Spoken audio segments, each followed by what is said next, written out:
पुन्हा एकदा स्वागत।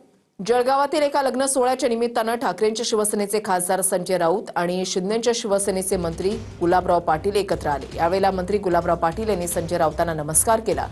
दोन्ही गटातील नेत्यांनी एकमेकांच्या भेटी घेतल्या। शिवसेना उपनेते गुलाबराव वाघ यांच्या मुलाच्या लग्न सोहळ्याच्या निमित्तानं हे नेते एकत्र आले।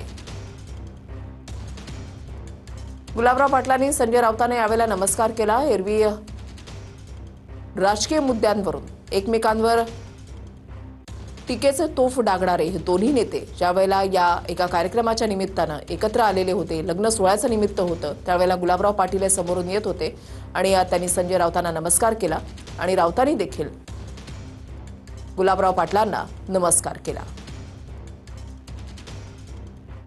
हे बघा, लग्न सोहळ्याचा कार्यक्रम होता आणि लग्न सोहळ्यामध्ये आता गुलाबराव वाघ आणि आम्ही किंवा आमचे सगळे आमदार महोदय आमचं हे 85-86चं नातं आहे। त्यामुळे आपल्या महाराष्ट्रामध्ये किंवा आपल्या खानदेशमध्ये ही संस्कृती आहे की पक्षविरहित काही संबंध असतात आणि त्या लग्न सोहळ्याला आम्ही उपस्थित राहिलो। पक्षाचे नेते म्हणून ते उपस्थित राहिलेत, त्यांनी नमस्कार केला, आपण नमस्कार केला। शेवटी मग लग्न सोहळ्यामध्ये दुसरा काही विषय होत नाही। अरे बघा, आता ते नेते आहे आणि इथे काय आपण इलेक्शनच्या कॅम्पेनमध्ये नाही आलो आहे। इथे आपण त्याचा सन्मान ठेवला पाहिजे। चुनाव आयोगा जब निवडणूक येईल त्यावेळेस आपला माल आपला असतो।